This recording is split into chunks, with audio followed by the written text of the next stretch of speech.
Hola, ¿qué tal? Bienvenidos a la Jaula del Noob. Y esta vez pues tenemos una edición especial que llamaremos Halloween, o la parte donde hablaremos un poquito de creepypastas, cuestiones paranormales, también algunos temas que pueden tener que ver con ocultismo. Están Carlos F. del Ángel, que es nuestro invitado especial. De igual manera está de Booksec, está William del grupo Lite del OYEC y está Ghost, que es nuestro invitado de Anonymous Colombia. Bien, pues vamos a dar inicio. Debug. Y bien, pues bienvenidos a esta edición de especial Halloween de la Jaula del Noob. Y tenemos acá un invitado que conoce bastante sobre todo este tema de, ahora sí que de lo paranormal, del ocultismo, todos estos temas que son muy interesantes, que yo creo que pues esconden mm, algo más allá, ¿no? Por ejemplo, algo que también mucha gente se pregunta es sobre qué pasa después de que pues una persona muere. Hay personas que creen que hay vida después de la muerte, hay otras personas que son más así de pues de no creer, vaya, en estos temas, que simplemente se guían por la ciencia, de que ok, la persona muere y ya está. Y hay otras personas que creen que pues es un sueño eterno, ¿no? Pero ¿qué podrías decirnos acerca de este tema, Carlos? ¿De la vida después de la muerte o qué pasa después que pues una persona muere? ¿Qué tal? Bueno, muchas gracias por la invitación. Pues qué bueno ir directo al grano con este tipo de preguntas. Pues mira, hay diversas posturas al respecto, ¿no? Dentro de lo más conocido, pues la mayor parte de lo que se sabe viene de las religiones, ¿no? Que a su vez las religiones traen mucho bagaje de algunas cuestiones paganas y en algunas cuestiones que tienen que ver con culturas antiguas. En lo personal, yo lo que te puedo decir es que somos seres espirituales, somos espíritu. Y a través de un fractal de ese espíritu que conocemos como alma, estamos de alguna manera poseyendo este organismo biológico que llamamos cuerpo. Y al momento de que el organismo biológico deja de funcionar, el alma regresa en algún punto, debería de regresar a la fuente, pero no siempre sucede eso. Hay muchos temas que giran alrededor, pero mi postura ante esto es que antes de llegar a ese túnel que te llevaría de nuevo cuenta a la fuente, atraviesas como por algo que le llaman la revisión del, pues vamos a decirlo así, del karma, por decirlo de alguna forma, y no tanto para tener algún tipo de castigo o no para tener algún tipo de consecuencia por los actos que has hecho o dejado de hacer, sino más bien esta revisión de la luz, como algunas otras personas le llaman, es para que en tu propia concepción entiendas qué es lo que dejaste pendiente, qué pudiste haber cambiado en tus decisiones y basado en eso, de acuerdo a ciertos sistemas de creencias que está orientado a la idea de que existe un grupo de entidades que te ayudan a decidir si regresar o trascender, pues la mayor parte de nosotros hemos decidido regresar. Y es por eso que volvemos a tomar cuerpos físicos para terminar de aprender o tener ciertos aprendizajes que nos ayudan a evolucionar en la conciencia. Y este ciclo se repite hasta que tú terminas, digamos, de aprender lo que quieras aprender, a vivir lo que tengas que vivir y a entender cuál es realmente el propósito de tu existencia y de ahí pasas hacia, vamos a decirlo así, hacia una aventura diferente. Esa es la postura que yo tengo respecto de esto.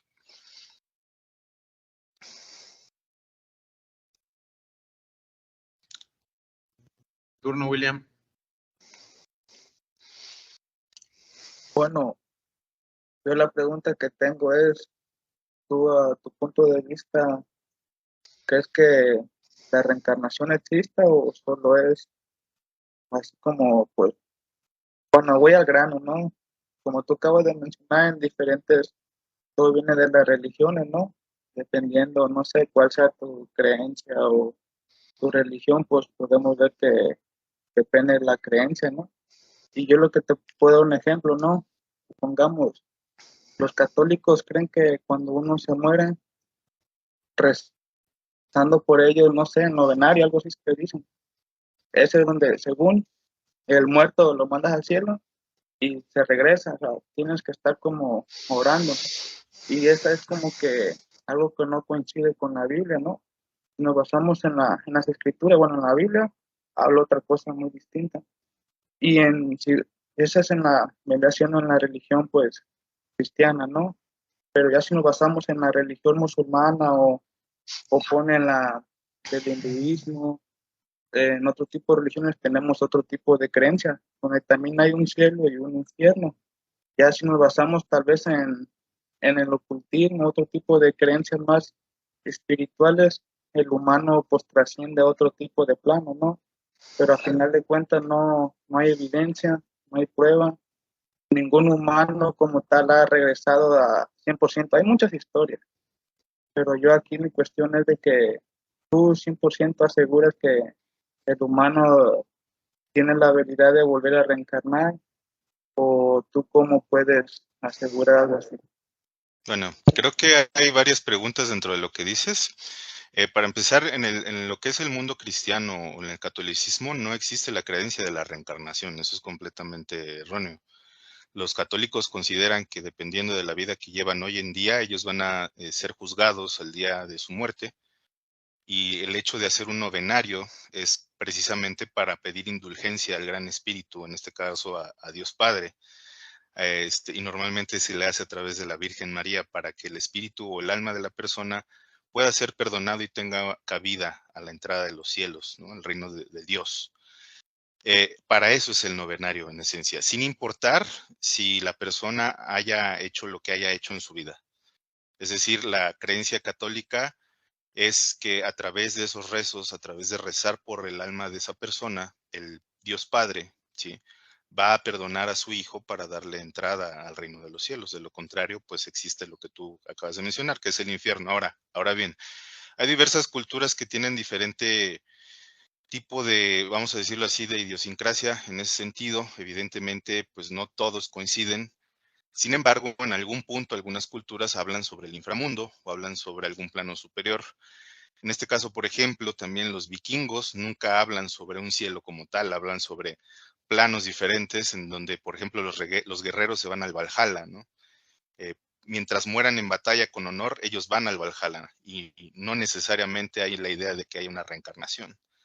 En otros sistemas de creencias, como tú lo mencionaste, los musulmanes, es muy parecido al tema de los católicos.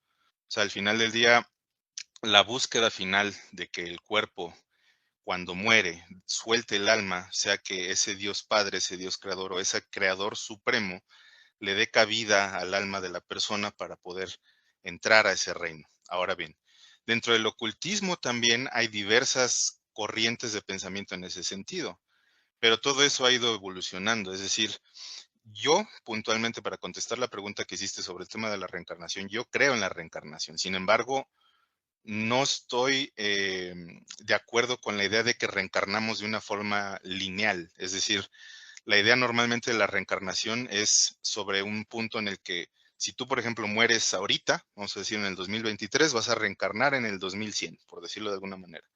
O que a lo mejor tuviste una vida pasada en 1910 y reencarnaste en 1984, por decirlo de alguna forma, ¿no? Pero en mi caso, la idea de la reencarnación es atemporal. O sea, tú puedes trascender tu cuerpo ahorita, es el plano físico, y tu reencarnación no necesariamente tiene que ser hacia lo que nosotros consideramos el futuro, porque el tiempo es una cuestión que tiene que ver con una concepción personal bueno, más bien con una percepción humana. No es una cuestión que tenga que ver tanto con algo realmente tangible, ¿no? Esa es mi idea. Ahora, esta idea de la reencarnación o del círculo de la reencarnación viene mucho de los panteones, por ejemplo, originalmente del hinduismo, y posteriormente los budistas son quienes adoptan esta fracción de esta, vamos a decirlo así, cosmogonía o cosmovisión, por decirlo de alguna forma, y la idea es que existe un número, entre comillas, determinado de vidas en los cuales tú tienes que aprender algo para seguir trascendiendo en los planos de la existencia que son diversos. Ahora tú me dices algo bien interesante y en eso coincido contigo. Puede que no haya evidencia de esto, pero el hecho de que no haya evidencia a través de la metodología científica actual no significa que no exista. Es decir, la ciencia podría decir que eso pues es irrelevante, no es real, no está comprobado, porque dentro de su marco teórico, pues simple y sencillamente no hay la forma de estudiarlo, por decirlo de alguna manera. Existen historias, sí, existen muchos testimonios de personas.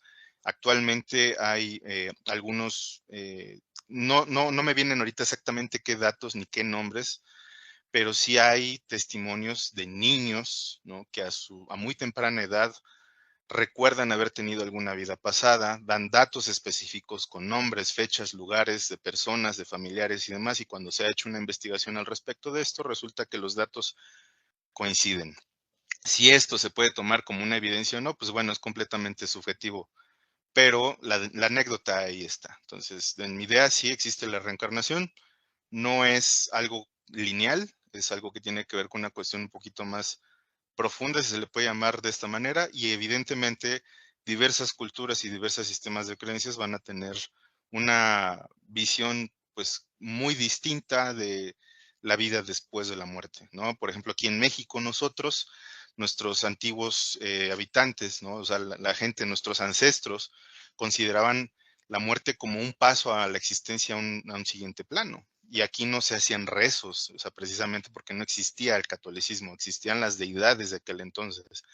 Y se ofrendaban hacia esas deidades danzas, ceremonias, se hacían ciertos rituales para pedir por el alma también de las personas, para que en este caso ellos pudieran atravesar sobre el río del inframundo y pudieran ser llevados a un lugar donde su alma pudiera descansar y no ser atormentados.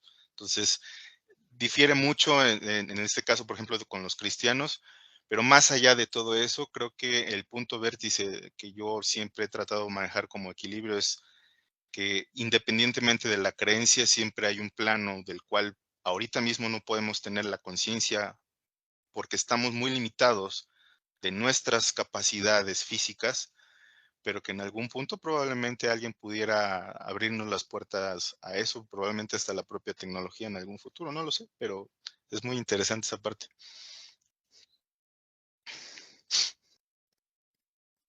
Bien, Ghost, turno.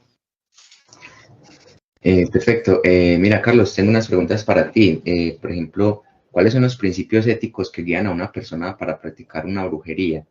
O, por ejemplo, también cómo se relaciona el satanismo filosófico con la libertad individual y la autonomía. Y ya que hablabas pues del tema de la rueda del samsara, me gustaría saber cómo se relaciona pues el término de la rueda del samsara con conceptos como el karma y el dharma. Y también si conoces, por ejemplo, sobre los Esbat y los Sabbat de la religión wicana, me gustaría saber cómo en esas creencias paganas, qué conocimientos tiene. Ok, bueno, son varias preguntas en una. Para contestar la primera, no hay como tal una base ética, es decir, y debemos entender que no todos los ocultistas son hechiceros, es decir, no todos los ocultistas practican esencialmente magia, no magia caótica, magia negra. No toda la gente que está en lo que se le llama o se le conoce como el sendero de la mano izquierda tiene alguna práctica ritual de hechicería. No es indispensable y de hecho está sujeto a criterio de cada persona. Los ocultistas en sí mismos, por ejemplo, pueden ser personas que nada más estudien del tema, se adentren, sepan, conozcan, pero no necesariamente hagan una práctica, hagan una praxis tal cual ritualística de eso, aunque casi siempre va o por lo general van de la mano. Es decir, es muy raro encontrar un ocultista que no haga praxis, pero sí es muy común encontrar gente que diga que haga algo que no hace, ¿sí? Eso es para empezar. Entonces, no hay una base como tal ética, aunque existen, digamos, como dentro de estas corrientes, la idea de que todo lo que tú vas a ejercer, es decir, todo trabajo que tú haces de hechicería, magia negra, o el tipo de magia que tú estés utilizando va a tener una consecuencia. Y esta consecuencia es resultado del uso de la energía que hay alrededor de nosotros. La persona que normalmente dirige este tipo de trabajos dirigidos hacia otra persona o hacia algo en específico, un hechicero, un chamán o alguien, un brujo que realmente conoce del tema, sabe perfectamente que se tiene que adherir a una entidad, una presencia o hacer algún llamado a algún tipo de entidades o de seres, como lo quieras llamar, para que ellos intervengan en ese trabajo, ¿sí? Y que las consecuencias de ese trabajo no sean, vamos a decirlo así, perjudiciales en algún punto. Es decir, se habla mucho este tema, por ejemplo, del karma, de que si tú lanzas un hechizo, algo, un trabajo en especial, inherentemente viene el hecho de que esa energía va a regresar hacia ti. Pero normalmente los chamanes, los brujos o la gente que hace la práctica de esto, utiliza artilugios, o sea, muñecos, velas, materiales específicos, ¿no? Que se van diseñando como parte del ritual para que la energía quede cargada en el objeto y no hacia la persona que está realizando la práctica. Eso es esencial. Ahora, como bien te digo, no hay una base ética de esto, queda mucho al criterio de la persona, de qué tanta moral pueda tener y de qué tan dispuesto esté, pues, de llevar a cabo la práctica, entendiendo que puede haber consecuencias de varios índoles. Me refiero a que haya consecuencias desde la parte psíquica, o sea, de quedar mentalmente mal, hasta la parte física, donde pueden haber enfermedades o inclusive perder la vida. O sea, de que las hay, las hay. Por el otro lado, comentabas algo sobre, ¿qué más me estabas preguntando para que no se me vaya? Esa es la parte de Sí, la ética, no hay una base. La base del satanismo, ¿no? ¿Cuál fue la pregunta en específico? sí, la pregunta en específico es cómo se relaciona el satanismo filosófico con la libertad individual y la autonomía. Bueno, básicamente el satanismo, precisamente uno de los pilares es la autoedificación personal propia, ¿sí? El entender que tú eres una entidad que tiene precisamente esa libertad de hacer lo que te plazca, pero debes de conocer que estás en un entorno dirigido de alguna manera por ciertas reglas o normas.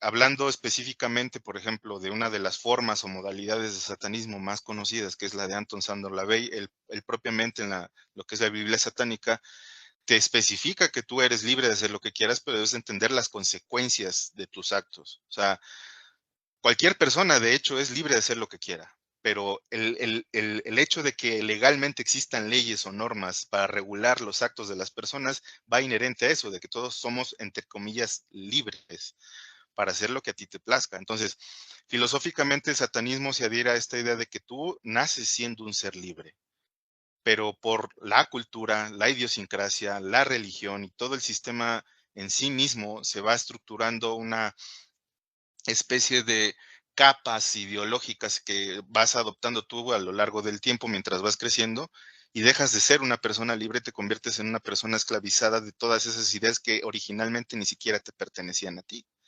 Entonces, y digamos que filosóficamente en ese sentido, el satanismo lo único que te dice es que tú eres tu propio Dios, por decirlo de alguna manera, ¿no? Tú eres tu propio Dios, tú eres tu propio creador, tú eres la persona que puede realmente tomar las decisiones sobre tu propia vida y no deberías de permitir que nadie te introduzca ideas de las cuales tú no estás de acuerdo y nadie te debería de obligar a creer algo en lo que tú no crees. Esencialmente sería eso. O la pregunta por parte para el tema de los Wiccans, yo casi nunca he convivido con el tema de los Wiccanos. Ahí sí yo podría decirte que me considero alguien ignorante en ese asunto específicamente. Conozco algunas cosas porque mi mamá en algún tiempo estuvo practicando magia wicana, pero nunca me llamó plenamente la atención. Sé que los wicanos trabajan sobre fuerzas naturales, sobre entidades que son más adheridos a la idea de que existen en la propia naturaleza, algunas, vamos a decirlo así, entes, entidades o deidades que representan ciertas fuerzas de la naturaleza, ciertos ciclos naturales propios, pero más allá de eso no conozco mucho al respecto. Perfecto, Carlos. También mencionaba sobre el tema de la reencarnación. Yo Ujú. pienso pues que existe más que todo la encarnación, que es volver con la misma alma, pero en diferente cuerpo, ya que la reencarnación es cuando uno vuelve a su mismo cuerpo después de la muerte, como los tanatonautas. Entonces, me parecía pues como muy interesante ese tema, que nos expliques como qué relación tiene esto con el karma y el dharma. Claro, bueno, es que, mira, acá en Occidente, como se le llama muy coloquialmente, la gente considera el karma como una especie de castigo. El karma realmente la función que tiene el karma es más como una cuestión de elección. Es decir, que tú entiendas que todo acto que tú realizas o dejas de realizar, o sea, toda decisión que tomas o que no tomas tiene una consecuencia y sobre eso debería de venir un aprendizaje, pero no necesariamente siempre aprendes de tus elecciones. ¿Sí me explico? O sea, por eso resulta que muchas veces en nuestras vidas cotidianas cometemos errores constantemente y muchas veces son los mismos errores. Es decir, la gente casi siempre se relaciona con las mismas personas tóxicas, con los mismos trabajos mal pagados, con las mismas situaciones que los llevan a cuestiones que les van arruinando la vida. Eso, digamos que el tema del karma allí es que no han entendido que sus decisiones no están siendo no están en conciencia, no las han interiorizado, no han aprendido de eso y vuelves a caer. Ese es un ciclo. Entonces, para romper el karma, viene la parte del dharma. Y aquí mucha gente considera que es lo inverso, ¿no? Que también no es tanto así como muchas veces lo ponen. Es decir, mucha gente piensa que el dharma es, por ejemplo, siempre estar haciendo el bien, poner la otra mejilla, el siempre promover la paz, el amor, o sea, todo este tipo de cosas que van como en mucha rectitud. Muchas veces consideran o confunden las personas que eso sería el Dharma, cuando el Dharma realmente sería que tú lleves a cabo el propósito de tu propia, vamos a decirlo así, existencia, para que de una vez por todas tu alma pueda liberarse del apego de las cosas que son completamente innecesarias para su desarrollo y puedas trascender el plano físico. En esencia, eso es lo que sería el karma y el dharma. Ahora hay que entender algo bien, bien curioso. Para el tema de la reencarnación, como tú lo mencionaste, hay algunas ideas que están sujetas a interpretaciones. En lo personal, como yo lo comenté hace rato, yo soy de la idea de que un fractal de nosotros retorna, o en teoría debería de retornar a la fuente, pero no siempre retorna. Entonces regresas ocupando otro cuerpo, que es más o menos lo que tú dices, pero desde otra postura. Ahora bien, hoy en día inclusive hay nuevas postulaciones al respecto donde la idea de la reencarnación es completamente distinta. Es algo así como de que realmente tú como entidad no estás teniendo una sola vida, sino de que estás teniendo varias al mismo tiempo. O sea, estás viviendo hoy en día, por ejemplo, en este 2023, a esta hora estás teniendo una vida, pero quizás hace 100 años estás teniendo esa otra vida, en otra realidad alterna estás teniendo otra vida y así sucesivamente en un número que no podríamos calcular porque no lo sabemos si es mera especulación y suposición.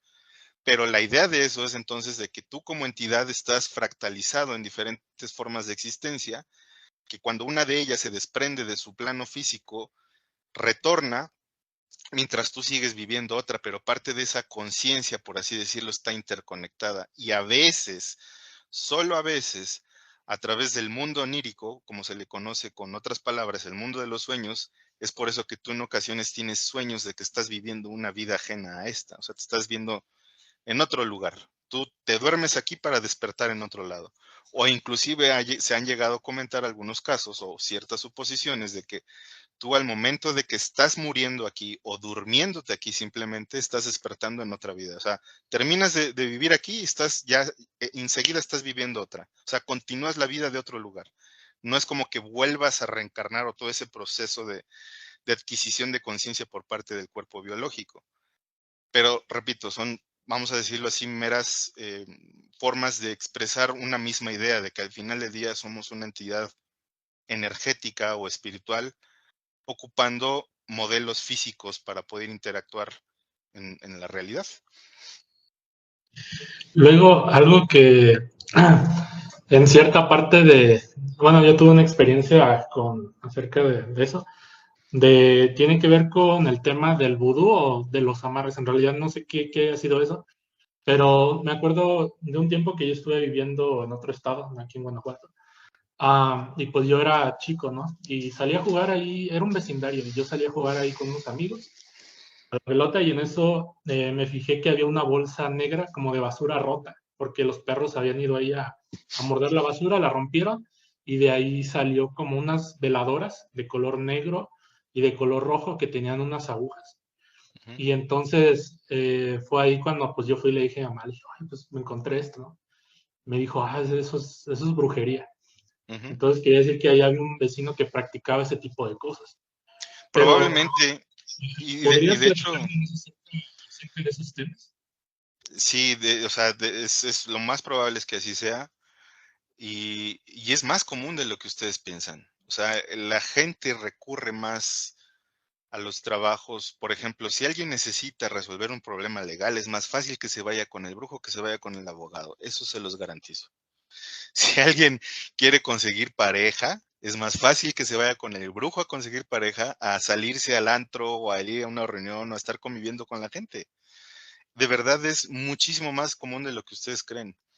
Y ustedes nada más hagan la prueba. Por ejemplo, de repente váyanse por ahí a YouTube, por decirlo de una manera, a buscar trabajo de amarre o trabajo de destrucción, magia negra, brujería. Ustedes pongan eso en el buscador de YouTube, les va a arrojar una serie de videos donde lo que impresiona no es tanto lo que el brujo o el supuesto brujo está haciendo.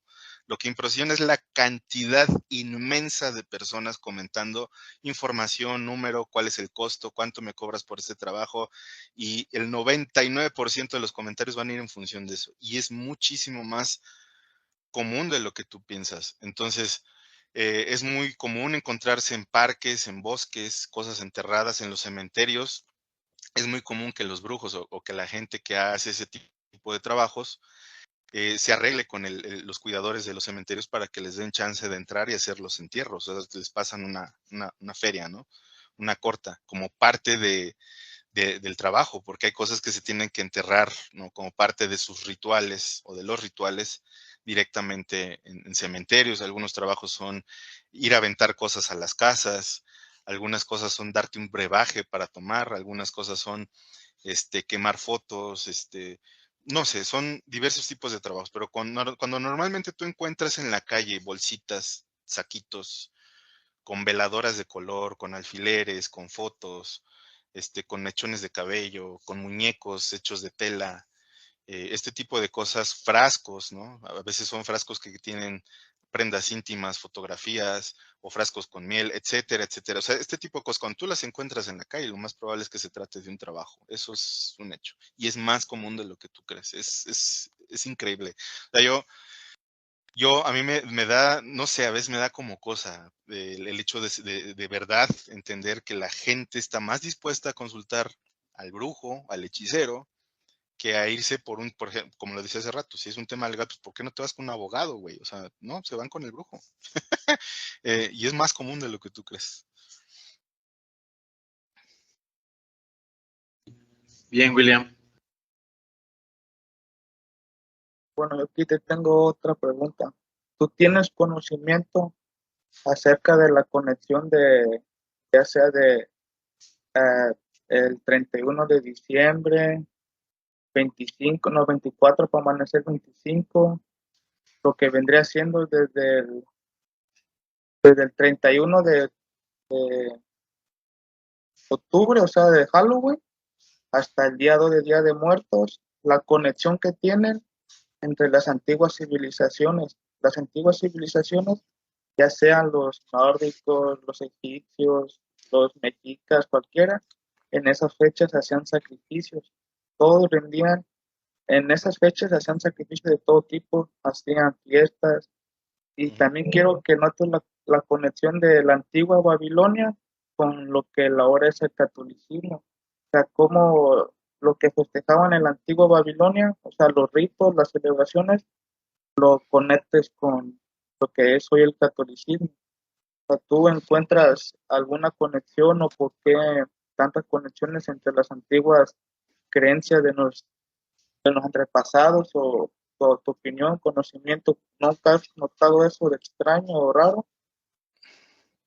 Bueno, sí, mira, lo que sucede es que hay ciertas fechas específicas que en ciertas culturas se utilizan para hacer algún tipo de trabajo en específico para ciertas deidades. En el caso de las culturas antiguas, la mayor parte de este tipo de rituales o este tipo de ejercicios se vieron manipulados y tergiversados por la Iglesia Católica, tengo que decirlo, ¿no? Disculpen si alguien aquí es católico, cristiano o demás, no es mi intención ofender a nadie, pero las cosas son como son.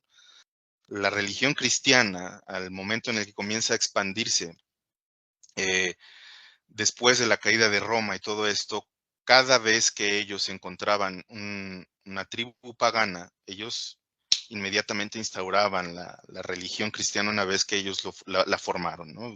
Posterior al año 450 después de Cristo. todas las fechas, entonces, de alguna manera, de las festividades paganas, de las culturas antiguas, fueron, vamos a decirlo así, tapadas con los ejercicios cristianos. Vamos a suponer, o vamos más bien a poner un ejemplo.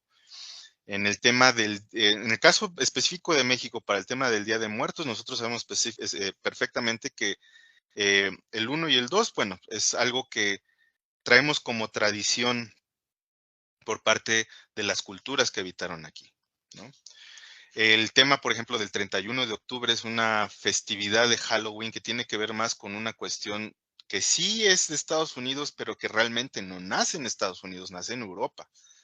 Y que el 31 de octubre se eligió en específico por un tema que es más bien una eventualidad, que fue una cacería de brujas en Salem, que literalmente fue un asesinato. O sea, es un asesinato masivo de mujeres lo que se hizo en lo que ellos le llaman la noche, ¿no? La noche de la cacería de brujas es lo que hoy en día se conoce como Halloween. Pero más atrás de eso hay ciertas, vamos a decirlo así, ciertos rituales que se hacen a favor de ciertas entidades. Puede ser de diversa idiosincrasia, si lo quieres llamar de esa manera, o de diversos cultos. Los satanistas harían una cosa, los druidas harían otra cosa, las culturas antiguas como los vikingos harían otra cosa, aquí haríamos otra cosa, pero definitivamente, por ejemplo, normalmente el tema que tiene que ver con lo que tú dices del 24-25 de diciembre es lo que le llaman el Sol Invictus. Era una práctica que venía de Roma, ¿no? Y era antes de Roma, era una festividad para celebrar el nacimiento de lo que antes se conocía como el Sol Negro. Ustedes van a tener que rascar mucha información para poder encontrar quién es el Sol Negro. Y bueno, y básicamente el Sol Negro es una referencia a Saturno. Las Saturnalias. Las Saturnalias es una festividad que se hacía más o menos en las fechas de diciembre, empezando entre el 22, 23 y 24 y continuando hacia adelante. Porque la idea de esto es que Saturno hace cantidad de años era considerado, vamos a decirlo así, como la presencia del Sol mismo sobre la Tierra, ¿sí? Después, cuando llegan los romanos, instauran el Sol Invictus y hay todo un tramo de conocimiento astronómico, no astrológico, que había una combinación de ambas, astronómico, donde básicamente el eje de la Tierra coincide con cierto punto en donde el Sol, para esas fechas, es la noche más larga, tarda alrededor de 3 días aproximadamente en mover esta parte del ángulo de visión que nosotros tenemos del Sol para que pueda resplandecer nuevamente. Y el Sol Invictus es llamado así porque se habla sobre el nacimiento de un nuevo Sol. ¿Sí? Posteriormente, los cristianos agarran vamos a decir, esta práctica pagana y la convierten en lo que hoy conocemos como el Christmas, ¿no? La festividad del nacimiento supuestamente de Jesús, que en datos históricos, pues no es que se sepa, sino que se especula, porque realmente no lo han dado como una fecha oficial, que el nacimiento de Jesús no fue en diciembre, sino alrededor de los meses de entre junio y julio, o por lo menos eso es lo que eh, algunas personas, algunos estudiosos del tema han divulgado. Ahora bien, todo esto, la relación que tiene, pues es evidente, ¿no? Yo creo que gran parte de lo que ha sucedido a lo largo de muchos años es que la religión cristiana, los católicos y algunas otras religiones han querido imponer la base de las creencias sobre este tipo de rituales o estas fechas, porque nosotros como seres humanos, el pilar más importante que nosotros tenemos para poder dominar la conciencia de alguien es la fe. No sé si eso contesta tu pregunta, porque son muchas preguntas englobadas en una tras otra, pero en definitiva, en la antigüedad había ciertas fechas en específico donde se hacían ciertos rituales, ciertas cosas que tienen que ver inclusive con alineaciones en los planetas, y posteriormente llega la Iglesia Católica, rompe con todo eso y comienza a instaurar ciertas festividades en las mismas fechas como parte del adoctrinamiento religioso que pues ellos comenzaron a hacer durante su expansión. Qué bien. Carlos, tengo una serie de preguntas ya que tocaste estos temas. Dices, pues, de las festividades del 25 de diciembre, el nacimiento del nuevo sol. ¿Qué conoces sobre estos personajes nacidos el 25 de diciembre como Zaratustra, Krishna, Jesús y Horus? Antes de que inicies, también te quiero hacer otra pregunta, un paréntesis, que hablabas pues como de la historia de Jesucristo. ¿Cuál es el papel que desempeña el emperador Constantino en la relación del ocultismo con prácticas esotéricas? Muy bien. Bueno, son varias, pero están muy largas, pero voy a tratar de ser lo más específico. Bueno, en el tema de la coincidencia de esta fecha del nacimiento de Zaratustra, Horus y todo esto, es mera especulación. Es decir, por ahí hay un documental que se volvió muy famoso, probablemente ustedes ya lo han visto, que se llama Zeitgeist, que fue uno de los documentales que recientemente plantearon esta idea. Y no es que esté equivocada, es que existe una coincidencia en esto. Resulta que las fechas no son necesariamente específicas, porque como repito, lo que está tratando de decir el documental es que a través de la cristiandad, del catolicismo, trataron de alinear todas estas, vamos a decir, estas fechas para que coincidieran sobre un mismo punto, pero no es el personaje, es el evento, vamos a decirlo así, es el evento cosmológico lo que le da la importancia a la fecha. O sea, el hecho de que el sol se mueva en cierto o tenga cierto movimiento sobre ese solsticio de invierno, ¿no? En diciembre, y que de ahí para adelante la idea sobre que esto representa algo sobre las deidades en las diferentes culturas donde se adoptó esto, no es que sea una cuestión de que hayan nacido específicamente todas estas personajes en la misma fecha, sino que más bien adoptaron, o más bien adaptaron esa idea para que coincidiera con ese evento astronómico. ¿Sí me explico? Eso sería como lo que hay que entender, que es una cuestión que tiene que ver más con cómo se mueven los planetas, cómo se mueve la Tierra, cuáles son los eventos que alrededor de eso, con una idiosincrasia, ¿sí? Con una cuestión de fe, lo van conjugando para que coincida y entonces pues se forma precisamente una religión o se forma una idea que tiene que ver con la fe, con la creencia. Eso sería para contestar lo primero. Lo segundo, en el tema de Constantino, mucha gente, inclusive muchas de las personas que son católicas, ni siquiera saben cómo nació su propia religión. Constantino fue uno de los precursores que bajo otras diferentes concilios, ¿no? Uno de ellos, el más famoso, que es el concilio de Nicea, es donde se comienzan a hacer de alguna manera, por decirlo de alguna forma, los estatutos de cómo formar la religión cristiana, o sea, la religión católica. Y es por eso que la religión católica nace en Constantinopla, ¿sí? Estos estatutos, estos escritos, estas praxis que ellos plasman, van, vamos a decirlo así, ensamblando toda esta serie de cuestiones que hoy en día le conocemos como el Viejo Testamento. Pero es que el Viejo Testamento no existía en ese momento. O sea, el Viejo Testamento no había tal Viejo Testamento. El Nuevo Testamento fue escrito prácticamente 1200 años después de que cae Roma. O sea, hay que entender que el tema de la religión como tal, en sí misma, se oye muy feo lo que voy a decir, pero en sí misma es una cuestión sectaria, ¿sí? Que en su práctica más profunda es una cuestión de secta. Repito, no quiero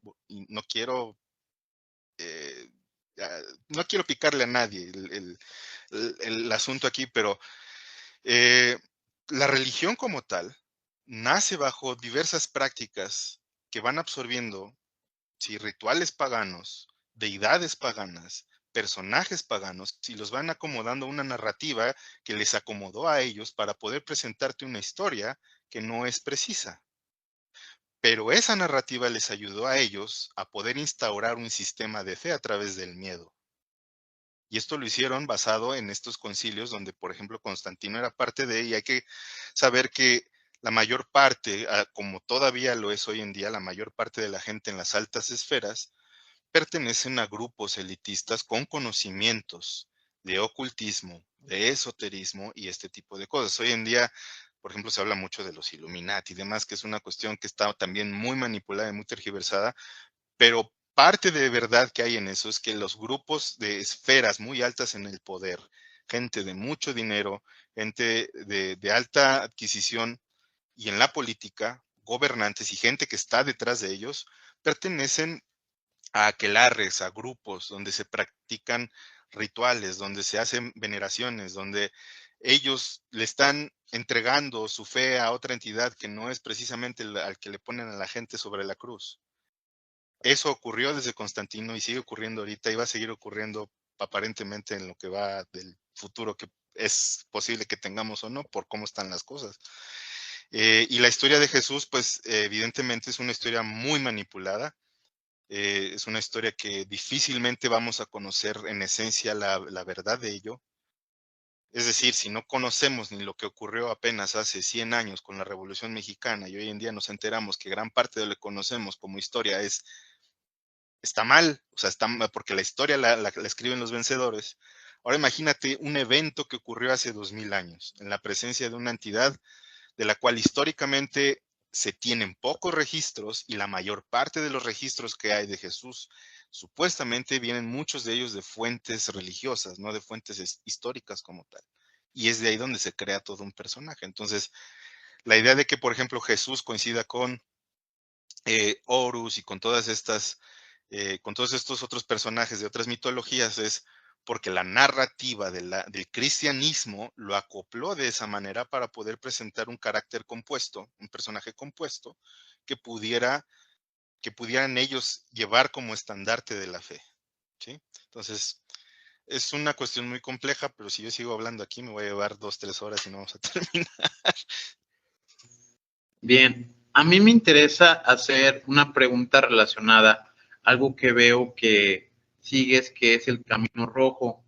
Está muy interesante porque, bueno, como lo mencionas, bueno, yo fui criado católico, pero actualmente no soy católico. Pasé por el ateísmo, que realmente también creo poco en el ateísmo. Eh, y bien, pues posteriormente prefiero no revelar exactamente qué culto practico, pero que nos hables un poquito del Camino Rojo, qué es esto del alce negro, y bueno, algo que también me llama mucho la atención, que va muy relacionado a esto, que le llaman sanación a través de la cabaña de sudar. Comparto muy brevemente una experiencia que alguna vez tuve, pero fue precisamente, era para hacer reflexión o para estar un poco mejor espiritualmente, ese tratamiento que yo hacía simplemente como para bajar mi tensión, y resultó ser un poco contraproducente porque al estar en el fuego extremo y como que esta rueda de recuperación tuve una especie de regresión bastante gacha y me salí como que corriendo del como este temazcal que había conjunto y me aventé de un clavado a una alberca que había con agua, como para descompensarme, y fue como un poco extraño porque estaba teniendo como que, pues sí, se le podría llamar, ni siquiera con la ingesta de droga, porque pues no se puede fumar en estos lugares porque hay humedad y es obviamente un ritual de sanación, pero logré experimentar algo muy extraño. ¿Podrías explicarnos esto? ¿Qué tiene que ver o cómo funciona en primera la cabaña de sudar y un poquito eso del Camino Rojo? Ok, bueno, el Camino Rojo yo estuve en esto hace ya varios años. Actualmente no estoy en el Camino Rojo. El Camino Rojo es lo que nosotros llamamos la tradición mexica sobre todo. O sea, tú los danzantes que ves en lugares concurridos, por ejemplo en el Zócalo, en algunos lugares, ¿no? Algunas ruinas, vas a ver danzantes. La gente que esté vestida de blanco con una cinta roja o amarilla es la gente que está en el Camino Rojo, ¿sí? Es la gente que está siguiendo de alguna manera esta forma ideal de vivir en correspondencia contigo mismo, con la naturaleza y con, pues, imágenes o íconos del pasado como son las deidades antiguas, ¿no? El hecho de llamarle, por ejemplo, a la tierra, en lugar de decirle tierra, pues le dices Tonantzin, ¿no? En lugar de decirle al sol sol, pues le dices Tonatiuh. En lugar de decirle a, no sé, puedo decir, por ejemplo, al Señor de los Muertos, pues es Mictantecutli, ¿no? Pero, y no los ves como deidades per se, los ves como la esencia espiritual de lo que eso representa, ¿sí? Y al mismo tiempo es el hecho de entender que tú eres parte de un todo. El camino rojo en su esencia, en su estructura, su eje central es entender que tú no eres ajeno a mí. O sea, yo no soy ajeno a ti, tú no eres ajeno a mí. En esta idea es de que tú eres tan humano como yo, que ambos nos espejeamos, nuestros defectos y nuestras virtudes. Y tú no eres tan distinto a mí. Simplemente estamos en un eje de pensamiento diferente, pero en esencia somos iguales. Entender eso es lo principal para que tú te puedas asimilar como el otro, como un semejante. Y sobre esa idea, entonces, tú entiendes que debe haber un respeto mutuo. Y ese respeto mutuo va de todo tipo, desde la propia moral que tú puedas tener como persona, hasta el hecho de que tampoco debes de permitir que algo a ti te dañe, que también tienes derecho derecho a la réplica, ¿sí? El derecho a defenderte. Entre muchas otras cosas, es un tema un tanto complejo, pero el eje central del Camino Rojo es entender que tú no eres tú solo, eres parte de un todo, ¿sí? Eres parte de un complejo muchísimo más grande, una red de conciencias de personas que que te unen con la naturaleza, con tus semejantes y que hagas lo más mínimo que tú creas que no tiene impacto, siempre va a tener un impacto en el resto. Y a donde aquí nace un poquito esa idea, ¿no? De repente, donde va uno, van todos. Nada más que la parte de la idiosincrasia occidental nos ha como que desmembrado de esta idea de unión o de unidad y ahora es muy individualista el asunto. Pero el camino rojo es más como una cuestión de comunión. Primero contigo, luego con el grupo y de entender que al momento en el que tú haces o dejas de hacer algo, y esta comunión que tú tengas con el grupo es la comunión que tú tienes con el espíritu. O sea, debes de entender que si tú respetas a la persona que tienes de frente, estás respetando al espíritu. Si tú respetas a la planta que tienes de frente, estás respetando al espíritu. Si tú respetas el alimento que estás ingiriendo, estás respetando el espíritu. Y ese agradecimiento o esa gratitud también es parte de venerar a este gran espíritu, como le llaman. El tema del alce negro, pues me parece que es más bien como un jefe de alguna tribu Sioux en Norteamérica.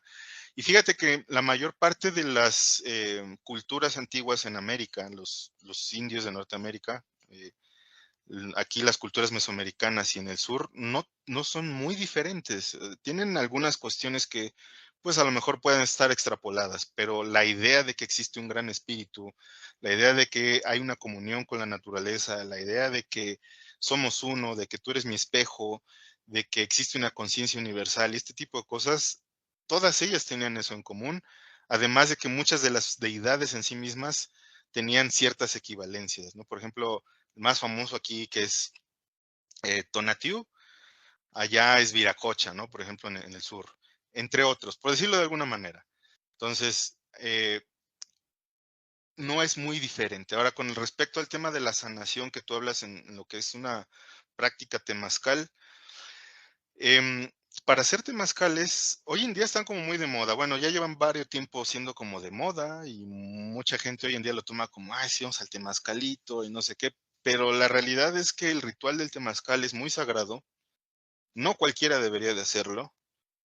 Normalmente un buen temazcal te lo hace un abuelo de la tradición o un chamán, alguien que sepa llevarlo, alguien que lleve plantas o hierbas de sanación y que en medio del proceso, o más bien antes del proceso, debe de haber una preparación para el temazcal. O sea, el abuelo o quien vaya a dirigir tiene que haberte dicho con anticipación qué tipo de preparativos físicos debes de tener y él también debe de conocer antecedentes tuyos de cuáles son tus afecciones de salud, si tienes algún problema respiratorio, si tienes algún problema en la piel, si tienes algún problema de nervios, de claustrofobia, todo ese tipo de cosas él lo debería de saber. Ahora bien, en el proceso porque no todos, en este sentido, no todos serían indicados para entrar a un temazcal. Una persona con problemas respiratorios, si tú lo metes a un temazcal, lo deshaces. O sea, dependiendo qué tipo de problemas respiratorios. Hay sanaciones de temazcal para las vías respiratorias, sí, pero hay otros asuntos en los que a lo mejor una persona con X problema específico, no sé, de neumonía, por así decirlo, tú lo metes a un temazcal, lo matas, ¿no? Porque además los cambios de temperatura son drásticos, son cosas como muy específicas. A lo mejor hay ciertas afecciones que en un temazcal como terapia pueden servir, pueden ayudar, pero alguien que lleve un buen temazcal te va a preguntar para qué lo quieres tener, o en caso de que sea grupal, debe de darte ciertas guías y debe de preguntarte ciertas cosas sobre este tipo de temas, en donde si tú eres claustrofóbico, una persona claustrofóbica no puede entrar a un temazcal, eso es definitivo, o sea, no, ni de pedo va a poder entrar, no lo soportan. Y ya cuando estás adentro, la persona guía, es decir, el abuelo esencialmente, o la persona que está dirigiendo el temazcal, debe de saber llevar el temazcal, debe de saber llevar la cuenta en qué tiempos verter el agua con la medicina, ¿sí? Para que precisamente el calor que se hace adentro del temazcal tenga cierta temporalidad, o sea, no es de que siempre estén echando para que siempre esté caliente, y pues si es eso, mejor te vas a un sauna, ¿no? Debe de haber una temporalidad, hay preparativos especiales, hay hierbas especiales, hay infusiones especiales dependiendo de qué es lo que se quiera trabajar. Y ya con eso, pues bueno, el tema esencialmente de que tú sudes, de entrada es para que tú liberes toxinas.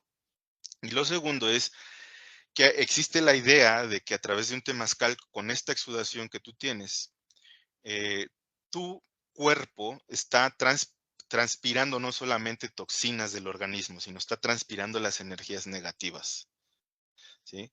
Y la idea de que tú tomes un baño afuera, ya un baño con agua fría, cuando terminas, son dos cosas. La primera es que se te cierran los poros, y la segunda es la idea metafísica de que se va a cerrar tu campo áurico para que ya limpio de estas energías, ¿sí? Ya no entre nada tan fácil. Entonces esa es como la idea, pero repito, un temazcal lo debe de llevar alguien que sepa, debe de haber cierto preparativo, y no debería de hacerse por moda, y si tienes ciertas afecciones físicas no deberías de entrar a un temazcal, no es como que, déjame echar un temazcalito y ya, pero si nunca has entrado a uno, debes de prepararte, y si ya has entrado a uno que otro, pues a lo mejor ya sabes a qué le tiras, ¿no? Pero malas experiencias como la que tú comentas, he escuchado de varias personas, pero es por falta, ¿no? O sea, por falta de conocimiento de quién dirige o de quién cree que lo debería de tomar. Sí, es como un mal recetario, o sea, no te lo deberían de recetar nada más porque sí.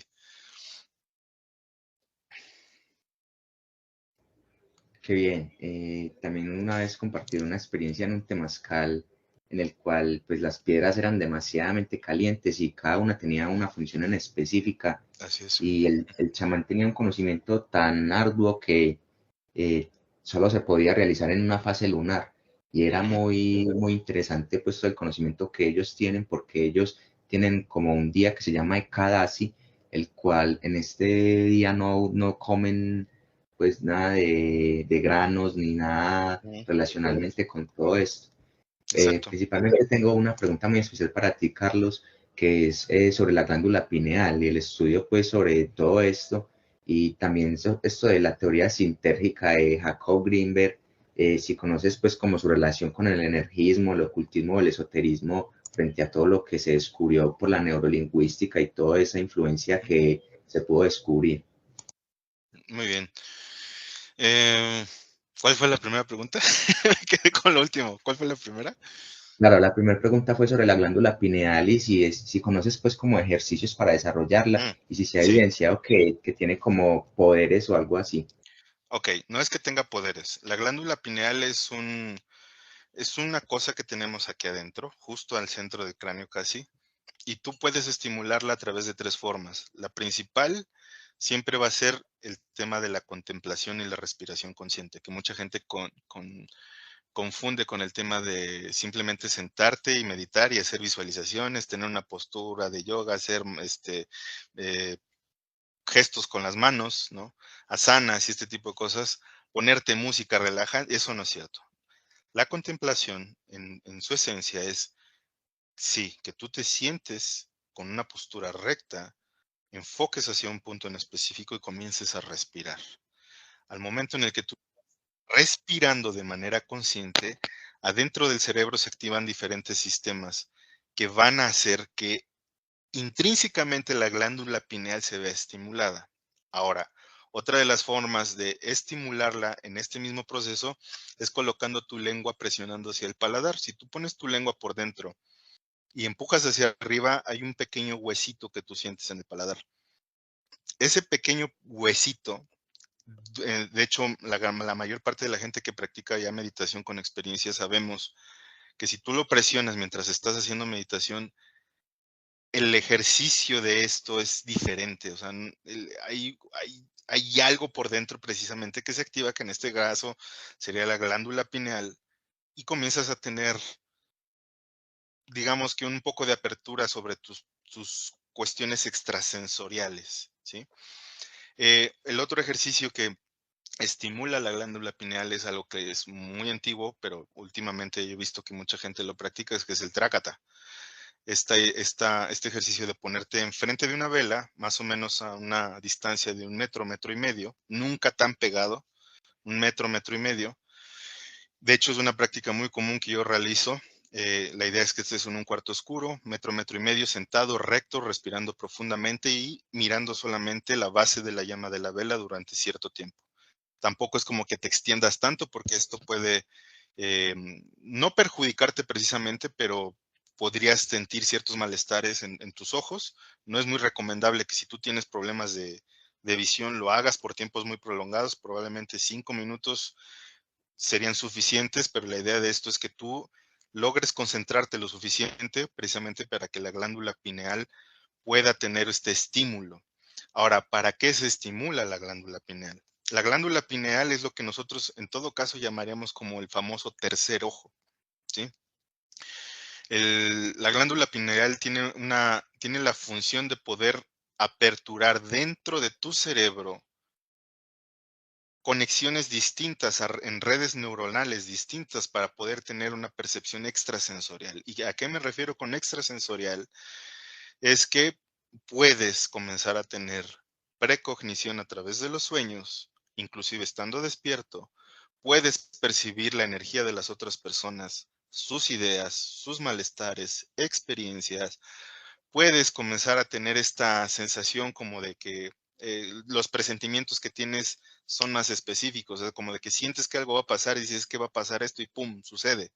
Es parte de la precognición. Puedes comenzar a tener ciertos desdoblamientos a la hora de dormir, comenzarte a ver fuera de tu cuerpo. Son muchas cosas que van no solamente con el hecho de estimular la glándula pineal, pero es lo esencial, porque ese es el ojo que va hacia adentro y en esencia el ojo que va hacia adentro es lo que te muestra lo que es realmente el mundo real. El mundo físico que nosotros estamos habitando es una ilusión, por así decirlo. Es la idea de que nosotros estamos teniendo existencia sobre un mundo material, pero no es otra cosa más que la propia interpretación que nos da nuestro cerebro, en conjunción con el resto de las personas que están habitando en este mismo plano. Pero lo que sería la glándula pineal es que te ayuda a poder no solamente a tener este tipo de percepciones extrasensoriales, sino que también te da una mayor estabilidad, por así decirlo, y te da más capacidad de confort. Es decir, no eres una persona tan reactiva ya. O sea, nada te molesta tan fácil. Piensas mejor las cosas, tienes más concentración, tienes más claridad mental. El control de tus emociones es indispensable en ese sentido. Entonces, básicamente eso sería la función de la glándula pineal. Es como de esto tanto que le hablan del despertar, abrir el tercer ojo, este tipo de cosas, es eso. La base para poder estimularla es con estos ejercicios. Algunos algunos sonidos binaurales alfa te ayudan también a estimularla, pero yo no los recomiendo tanto si en inicio tú no tienes la disciplina de realizar los ejercicios de meditación o de contemplación consciente, porque es como darle una droga nada más, es como darte un estimulante externo, es decir, es como que mejor pues te metes unos hongos o te metes algo, ¿no? Y pues ya estás volando. Pero de eso no se trata de que tú personalmente te adueñes de esa capacidad de poder estimular lo que hay en ti, trabajarlo y entender que es parte de ti mismo y es lo que te convierte en una persona, o no, más bien en una entidad que no solamente es de carne y hueso, que es también un espíritu. Pero solamente hasta que lo experimentas lo vas a entender. O sea, yo por mucho que pueda decir cualquier cosa aquí de las cosas que yo he experimentado, no se va a entender hasta que tú lo practiques por ti mismo y le des ese beneficio de la duda, ¿no? O sea, todo lo tienes que remitir siempre a la experiencia propia. Em, Básicamente sería eso, el tema de la glándula pineal sería sería esa mi respuesta. ¿La otra pregunta cuál era? Sí, la otra pregunta era sobre Jacobo Greenberg, qué conocimientos tiene sobre el descubrimiento neurolingüístico que se hizo y qué bases puede relacionarse con el ocultismo, el esoterismo o el energismo. Pues mira, más que relacionarse con el esoterismo, yo apenas realmente no tiene mucho que estoy comenzando a ver el tema de Jacobo. Conocía del tema de él hace ya unos 10 años, pero realmente desde mi silla nunca me llamó tanto la atención hasta hace poquito, hace unos 3 años más o menos, que más gente comenzó a hablar de ello. Jacobo, yo lo que entiendo es que él fue un científico mexicano, o sea, fue un académico, fue una persona que llevó el tema de las cuestiones chamánicas, más que del ocultismo, del chamanismo, a través de las experiencias que él tuvo con una mujer que le hacían llamar Pachita, que hacía curaciones sin instrumentación médica, es decir, lograba que la gente pudiera sanar de enfermedades que inclusive pudieran ser hasta terminales, y ella hacía cirugías, así como tal, esas son las palabras de Jacobo en sus anécdotas, hacía cirugías para restaurar órganos. O sea, curaba a la gente literalmente sin utilizar instrumentos médicos físicos. Cuando esto Jacobo lo ve con sus propios ojos, porque primero fue que alguien le contó y pues él, aficionado de esto, dijo, bueno, vamos a estudiarlo, vamos a ver de qué se trata, y cuando lo ve con sus propios ojos, se vuelve loco, y entonces él dice, yo tengo que encontrar una explicación científica de esto.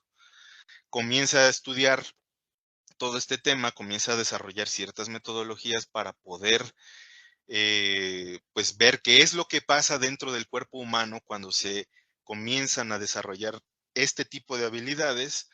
Y hay algunos experimentos que él realiza, inclusive ahí en Ciudad Universitaria, él tenía un aula propiamente a la que se dedicaba a hacer esto, y comienza a hacer estudios diversos sobre, por ejemplo, la visión remota, telequinesis, y este tipo de cosas. A esto, con todo lo que él comienza a encontrar, él desarrolla un teorema que le llama la teoría sintérgica. La teoría sintérgica básicamente lo que dice es que existe una trama energética, ¿sí? Una trama energética alrededor de todos nosotros, en el cual cuando nosotros desarrollamos la capacidad a través de nuestro cerebro para poder conectar con esa malla energética o ese campo energético, somos capaces de llevar a cabo diversas cosas que cualquier otra persona que no cree en este tipo de cosas, que es escéptica, pues diría que son mentira, ¿no?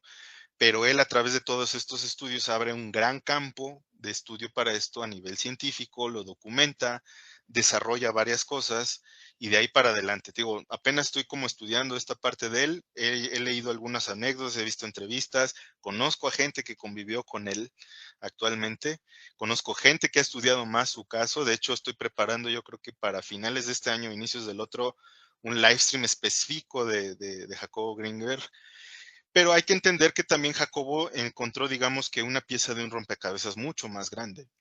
Em, si tú te vas al estudio de lo que es básicamente todos estos temas metafísicos, te vas a encontrar que es uno de los personajes que a mí me abrieron mucho más hay dos personajes, ahorita te voy a decir cuáles. Los que me abrieron más sobre este tipo de temáticas, uno es Charles Francis Hanel, que para mí es el creador del sistema del nuevo pensamiento. Hay 3 libros donde básicamente él habla de todo esto, que son palabras más, palabras menos, lo mismo que dice Jacobo Greenberg, pero con su temporalidad, que es a los inicios de los años 1900. Charles Francis Hanel tiene 3 libros, Química Mental, Nueva Psicología y El Sistema La Llave Maestra. Están disponibles en Amazon o inclusive en algunas librerías. Si tú quieres aprender de esto, esos 3 libros te van a volar la cabeza literalmente, porque con sus palabras de aquel entonces él te está dando las mismas herramientas que Jacobo, pero con su propia visión, ¿sí? Luego hay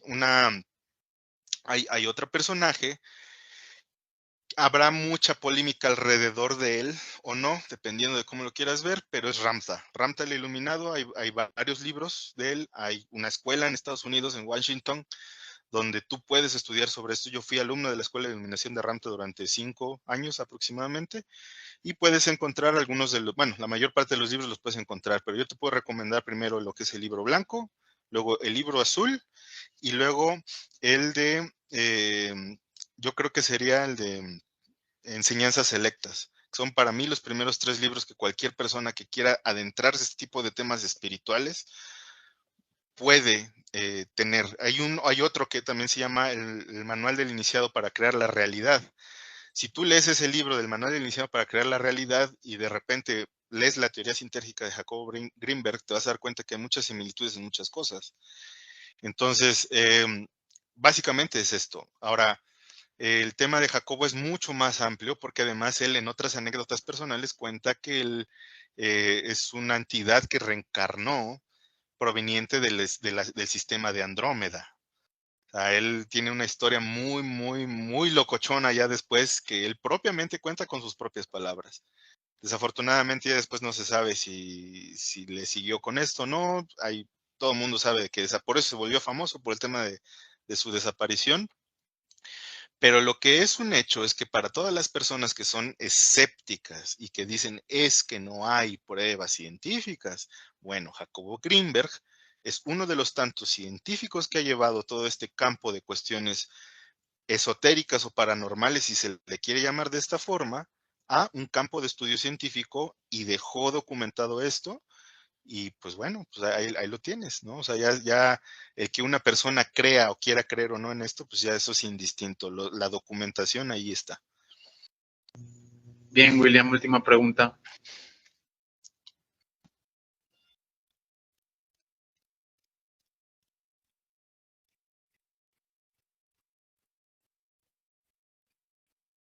Estás en mute. Mute.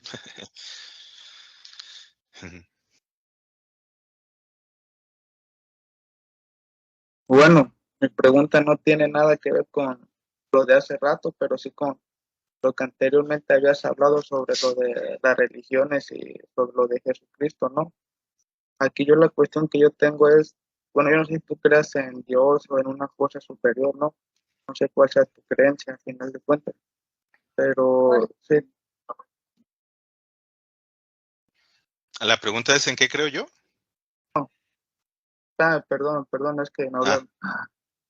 No, y bueno, yo a mi pregunta es que yo quiero darte a entender si has notado que alrededor de toda la historia el mensaje de Dios ha sido, como ha intentado ser borrado, ¿no? Si nos ponemos a ver muchas de las enseñanzas que salen en la Biblia, los 10 mandamientos, te voy a poner el ejemplo, ¿no? Uno de los más grandes es no matarás, ¿no? Yo te estoy hablando del Antiguo Testamento, ¿no? Donde dice que no matarás, pero si leemos la Biblia, leemos constantemente que el humano siempre ha desobedecido lo que Dios ha ordenado. Y aquí mi cuestión es si tú has observado, has notado que la humanidad desde un principio ha estado en contra de lo que Dios ha enseñado, o tal vez, como muchos dicen, ¿no? Hay muchas teorías, ¿no? De que venimos de los extraterrestres o ese tipo de cosas, pero pues voy al punto, ¿no? A lo que yo opino y mi pregunta, ¿no? Porque pues si quisiera saber qué piensas. O sea, ¿tú qué opinas respecto a que el humano nace ya con seguir lo malo por naturaleza? Porque si nos ponemos a ver es más tentador hacer algo malo que hacer algo bueno. Si te pones a ver, muchas veces la gente, a veces gente que tiene, no sé, que hace cosas malas, la gente a veces lo ve hasta con respeto, no con miedo, porque que digan, hace cosas malas. Hay gente que sí los ve con miedo, ¿no? Pero hay gente que incluso lo respeta como un ejemplo a seguir. Y ya es mi cuestión, ¿no? ¿Tú qué opinas respecto a eso de la naturaleza humana? ¿Crees que seamos malos por naturaleza o todo yace ya del yo, ¿no? Mi interior de mi niñez o de en general, pues. Ok, gracias por la pregunta. Es muy buena pregunta. Nada más que creo que abordaste diversos ángulos. Para empezar, considero, mira, yo no quisiera ofender a nadie, pero en este tema de los 10 mandamientos, con el ejemplo que tú pusiste de no matarás, bueno, pues fue el Dios del Antiguo Testamento el primero que cometió asesinatos, el primero que castigó, el primero que diezmó a su propia creación. Hasta ahí me voy a quedar y ahí lo voy a poner nada más así. En el segundo punto donde tú hablas de que si el ser humano ha desobedecido estos mandamientos, pues bueno, los mandamientos de Dios a través de la Iglesia Católica. Si lo vemos a través de otros ojos, de otras culturas, pues esos mandamientos son obsoletos. Y por último, y creo que es lo más importante de todo esto del saber si existe la naturaleza humana. Mira, yo concibo a esta idea que tenemos de Dios como una entidad amoral.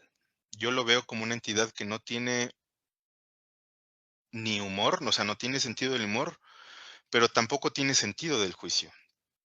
Si tú ves con los ojos crudos cómo se mueve la naturaleza en sí misma, existen depredadores y presas.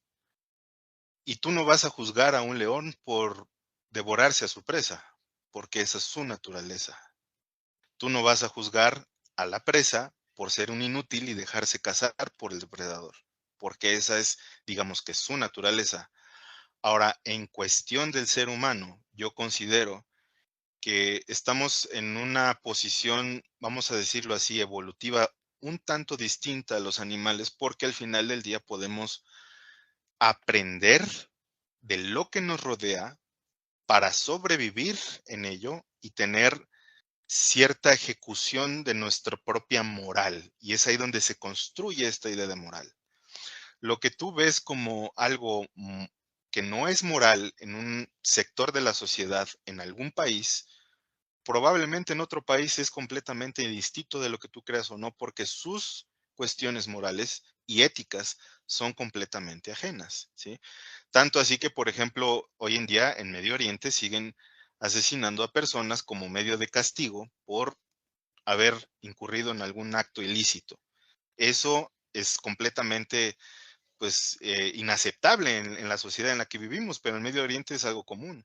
En Medio Oriente es muy común tener todavía sobajada en ciertas cuestiones a la mujer, y en este lado del mundo es inaceptable que para las mujeres no existan derechos o no existan ciertas formas en las que ellas se puedan expresar. Entonces estamos hablando desde un punto de moralidad que es muy subjetivo y hasta cierto punto ambiguo. Ahora, de que exista naturaleza humana, ¿no? Yo lo que creo es que existe conciencia humana. Y esta conciencia humana se va a ir moldeando en función de lo que le rodea. Existe por ahí el dicho o la teoría de que tú eres el ejercicio y el resultado de las 5 personas que más se asociaron a ti en tus primeros años de vida. Yo converjo un poco con esto, pero además adhiero que no solamente eres el resultado de las 5 personas, sino eres el resultado de todo el entorno.